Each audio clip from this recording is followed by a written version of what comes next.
Hi, welcome to this episode of Sports Bets for Free. My name is Scott Jenkins, your host, just a local sports bettor here in Phoenix, Arizona. And hopefully today with our picks and your picks, it'll be another profitable day for you. September 10th, Major League Baseball slate. If you're new to the show, just a reminder, 4 teams we fade or follow: Cubs, Dodgers, Royals, Blue Jays. Blue Jays are playing the Royals, so we only have 3 games today. Sunday fun day, Sunday dog day, Sunday, and competing with NFL Sunday to boot with a full slate of Week 1 games for the NFL. So it should be a very interesting day, to put it to you mildly. First game out of the chute for us is going to be Dodgers-Nationals. No starting pitcher announced for the Dodgers as of yet, but somehow they're still a minus 200 favorite. I would like to thank the manager of the Dodgers for probably being one of the worst lineup guys in the history of the planet. He's had way too many options before. He tinkers way too much.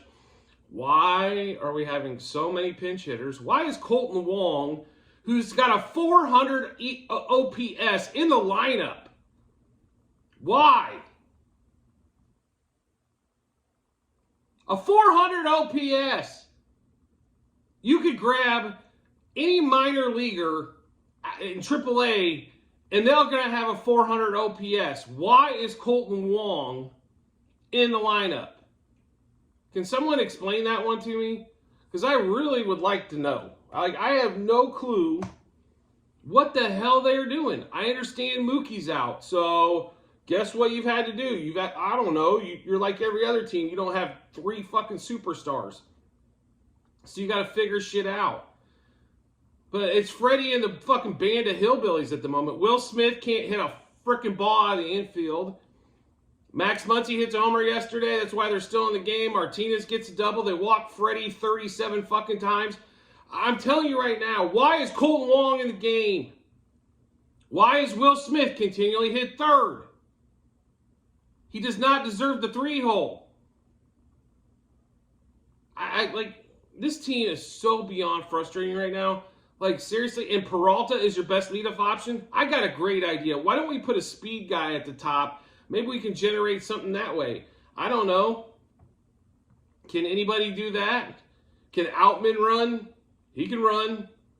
Why is Colton Wong in the lineup? Why is Rosario not in the lineup? I don't get it. I really don't. And thank God the rest of the teams in the NL West have figured out to stub their toe for the last 10 fucking years. Because with this idiot running this team, they're not getting past their first round, which will be the second round of the playoffs. They're not. With all the pitching problems that they've got currently, with Urias decided to beat up 50 women or whatever the hell's going on there. Kershaw does not look like Kershaw. He struggled extremely the last time out. He's lucky if he gives you 5. Since he's came back for injury. Bobby Miller got touched up a little bit yesterday because guess what? We got to, give up home runs because that's the only way the Nationals can score. I don't really get it. I just don't. This lineup thing is becoming beyond frustrating with multiple teams that we follow. The Cubs are the other prime example. You can't move anybody out of the top 3 because they're fucking put there with fucking super glue or something. And you got stuck with this crap. Losing to the Nationals is inexcusable. It's not allowed. Not if you're the Dodgers. Not if you're supposed to win damn near 100 games this year. Losing to the Nationals is not acceptable. Especially as horrible as they've been playing. And it's all based on the fact they can't figure out how to string a couple hits. If Freddie's going to get walked almost every damn at bat, you need somebody behind him that actually can do something. Will Smith ain't doing it. Move Will Smith down to the 6th hole. He's not a number 3 hitter. Let's get this through our freaking head. Freddie's the better 3 hitter, but you don't want to put him anything but second. If you put him at the 3 hitter and you actually get some people on in front of him, I got a genius idea here, Mr. Dodgers manager. Guess what happens? They can't walk him! Excuse my rant, excuse my French, but this is beyond ridiculous with this man. I swear. And you watch today, Jason Hayward, who's 0 for 7,000, and, Kiki Hernandez, no matter if it's left or right-hander, will be in there, but Rosario can only hit left-handers because as soon as a right-hander reliever comes in, we got to pull him. You know what I mean? Like, this is garbage. And the fact is, I still have to handicap the game correctly and still bet on you. That's the worst part. Like, I want to bet against you. I can't bet against you today. Trevor Williams is absolute hot garbage. If you don't hit Trevor Williams today, you got severe problems. I'm just saying. And if you lose 2 out of 3 of the Nationals, like you lost 2 out of 3 in Miami, and lucky you didn't get your ass swept, like, you know what? I hope the Diamondbacks run the damn sheet and actually win the division and make you go in the wild card and watch you lose that. Like, ridiculous. Ugh. Anyway, to get to the betting portion of the program, Dodgers money line, Dodgers, and then on the run line, -1.5, 2.5, and 3.5. Dodgers Nationals over half a run first inning. This has hit both games previous, and they've been over 1.5 both as well on that one there. Dodgers over 5.5 team total. Dodgers -0.5, first 3, first 5, and first 7 innings. Freeman, Peralta, and Muncy over 2.5 hits, runs, RBIs. Martinez over 1.5 hits, runs, RBIs. I want to thank DraftKings for leaving J.D. Martinez at 1.5. Makes me feel a little bit better. Peralta, Freeman, Martinez, Muncy over 1.5 total bases. Peralta, Freeman, Martinez, Muncy to double. Peralta, Freeman, Martinez, Muncy to homer. Peralta, Freeman, Muncy, and Martinez for 2+ hits. And I will be honest with you, if they make this Max Muncy home run any less, this is getting ridiculous. Like, the guy does not average 80 home runs. He has barely over 30 for the season. That's basically 1 out of every, let's say, 4.5 days. Okay? So putting it at 200 means he hits 80 home runs a year. Give me a break, books. I understand you're entitled to make money. No problem. Don't have an issue with it at all. But when you're taking over 100 vig on this, come on. I know the home run bet's the most popular baseball bet. Easiest to follow, right? Just go to the box score, look up home run. Or watch the game. It only matters if it goes over the wall. Everything else is whatever. But plus 200 for anybody? Come on. Like, this is, I mean, at this point, I mean, they might, let's just put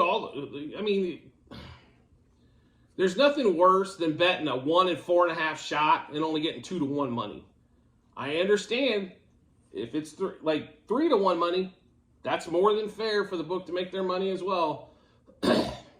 Let's stop with all the 50% boost and 10% this shit and 2% that stuff and actually pay what they're actually worth on that one. Dodgers money, we'll go through it again. Dodgers money line, -1.5, 2.5, 3.5 on the run line. Dodgers Nationals over half a run first inning. Dodgers over 5.5 team total. Dodgers -0.5, first 3, first 5, and first 7 innings.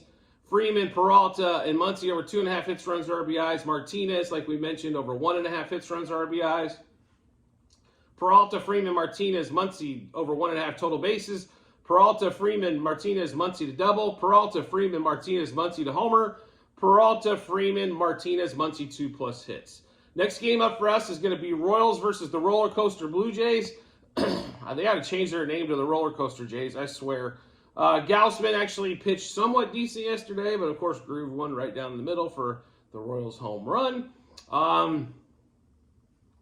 But that being said, Cole Reagans, who will be the Royals ace next year, unless I'm missing some contract where he's not on the team or some shit like that, he's actually pitched extremely well, 6-7 weeks worth on that one, striking guys out, keeping runs down. The only issue that's come across that I've seen with Reagans is sometimes pitch count and walks. But that seems to be the norm in the major leagues these days. Let's just throw 5. Okay. And then watch you never get a win. You know what I mean? Like, the 20-game winner, I think, is definitely going to be gone in the ways of baseball, as long as they continue to pay the guys that walk a shit ton of people, but guess what? They got swing and miss. So until that changes, guess what's going to happen? Guys are going to want to continue to get paid and swing and miss. It's the same thing with home runs. Kyle Schwarber hits a $180. Like, he gets a hit every 2 days. Like, and it's probably a home run. I mean, he's gonna be the one of a few guys that's gonna have 50 home runs and 105 hits. That's how stupid that is. Like, you know what I mean? Like, come on. Like, I don't get it. Like, seriously, a $180, and not only that, the Phillies are dumb enough to continue to bat him at leadoff. Like, Well, we'll put him there because when he strikes out, there's not going to be any runners on base. Okay, I don't understand. Like, why not help Schwarber get better at batting average? If Schwarber hit 220, 230, shit, he might be MVP of the league. You know what I mean? Like, that's what you really got to look at. Like, a $180, seriously? And it's the same thing with both of these teams, with the Royals and the Blue Jays. The Royals really don't have any power besides Bobby Witt. You can throw Salvador in there if you want to, but Salvador's going to hit 20, 25 home runs, which isn't horrible, but it's not a 30 poke plus like Bobby Witt's going to hit, right? Bobby's at 28 for this year already. Perez at 21. But go look at the Blue Jays lineup in this one. Springer hits 2 home runs yesterday. He's at 19. Bichette, who's been hurt a lot, 18. Vlad Guerrero has turned into the biggest ground ball hitter I've ever seen, and he's got 21 homers. Didn't this dude have like 40-plus home runs like not too long ago? Like, what the hell's happened to him? Like, I do have a problem. I will say this about the Blue Jays manager. Don't have a problem with the way he manages the games, right? Unlike the, 2 of the other teams. The Royals at this point, if they win 50-some games, what are they at, 44 wins? So they're about to, next loss puts them at 100 losses. They might win 55 games total, and that's if they get hot the last few weeks. So let's say the wins totals in the 50s. They were at 69.5 at the start of the year for a total win total. Way to miss that by a 15-game winning streak. And they even had a 6-game winning streak in this mess. Right? So don't have a problem. It's lack of talent over there, right? It's Witt. Garcia at the top of the lineup can do a little bit. He's got a little bit of speed. Some of these other guys, there could be a little bit something there, maybe with, Lofton, or it could be something there with MJ Melendez, or maybe Nelson Velasquez, something to that effect. But, they just don't, they're talent deprived. That's understandable. And the Toronto manager has done a good job, I believe, with the lineup. When Springer struggled, guess where Springer went? Springer went to the 5 and 6 hole instead of leading off. Right? When Vlad struggled a little bit, he went back to instead of the 3 hole, they put him back just one spot in the 4. But Chapman, for example, who's on the disabled list now, guess what? He struggled. He was in the 5 hole, 4 or 5 hole, pretty much, but he moved down to 7, 8. That's what managers do. Shake the guys up a little bit. Unlike the Cubs and the Dodgers, who continually piss away crap and continually put out, crap. But the shitty thing is that they win. The Cubs, I can't believe, are even remotely close to where they're at right at the moment. I didn't think they'd be in a wild card hunt, but if they keep playing like they currently are, there's a shot to get swept by the D-backs today. I don't think they're going to lose to the D-backs today, but there's a shot they get swept in a 4-game set at home against the D-backs. And the D-backs are not anything fantastic. But we lost track of that. Let's get back to this Royals and Blue Jays game. Blue Jays, I think, can hit left-handed pitching. That's the only thing I think today that kind of gets away with it. But Reagans, I think, has been good enough to kind of overtake that. So we are taking the dog today, and hopefully we can get some dogs barking and make some dog money. Right? So we're going to go Royals money line, plus 1.5, plus 2.5, minus 1.5, and minus 2.5 on the run lines. Royals over 3.5 team total. Royals plus a half a run, first 3, first 5, and first 7 innings. Cole Reagans, who we've mentioned a few times, over 5.5 strikeouts and over 15.5 outs. Jose Barrios, over 2.5 earned runs. Bobby Witt, MJ Melendez, Miguel Garcia, over 1.5 hits, runs, RBIs. Witt, Melendez, Garcia, over 1.5 total bases. Witt, Melendez, Garcia, to double. Witt and Melendez to homer. Garcia, Witt, and Melendez for 2+ hits. So we'll run through this Royals Blue Jays game for you one more time. Royals money line plus 1.5, plus 2.5, minus 1.5, minus 2.5 on the run lines. Royals over 3.5 team total. Royals plus a half, first 3, first 5, and first 7 innings. Cole Reagans over 5.5 strikeouts, over 15.5 outs. Jose Barrios over 2.5 earned runs. Witt, Melendez, Garcia over 1.5 hits, runs, RBIs. Witt, Melendez, Garcia over 1.5 total bases. Witt, Melendez, Garcia to double. Witt, Melendez the home run. Witt, Melendez, Garcia for 2+ hits. Last game of the day for us, and it's going to be a late game, even though it's starting at 11:20 Central. It's going to be Cubs Diamondbacks. We've mentioned them a few times in this one about how stupid this freaking lineup is. I'm not going to spend a lot of time on it, just because it's like beating a dead horse. Obviously, David Ross doesn't seem to give a shit. He's just going to play the guys where he wants. Ian Happ is 0 for the week. He's 1 for the week because he did get a late single yesterday. That, like your 3-hitter, really 1 hit in a week. Come on, like it's just ridiculous. Fat versus Hendricks going today. I know it's probably not pronounced Fat, but I really don't care. It's going to be Fat to me. So there are a couple. There's some decent stuff here in this Cubs game, I think. So Cubs money line -1.5, 2.5, 3.5 on the run line. Cubs over 4.5 team total. Cubs money line first 3, first 5, first 7 innings. Brandon Pfaadt over 2.5 earned runs. Hendricks over 3.5 strikeouts. I'm still glad they're at 3.5 because we're more than happy to collect the money. Kyle Hendricks over 17.5 outs. Bellinger, Horner, Suzuki over 1.5 hits, runs, RBIs. Bellinger, Horner, Suzuki over 1.5 total bases. Bellinger, Horner, Suzuki to double. Bellinger, Horner, Suzuki to home run. And Bellinger, Horner, Suzuki for 2+ hits. I guess it's going to be a race to 3 today, the way this series has been going. There's been some good pitching, no question about it. But if you get a chance to notice what that Cubs bullpen did yesterday in extras, this is the reason why they need to make sure that they fix the freaking lineup, because they need leads with these bullpen arms. Just saying. They do not have any cream of the crop relievers in the back end of that bullpen. So when the game's tight, you can almost bank that it's going to extras or they're going to lose. Great feeling, isn't it?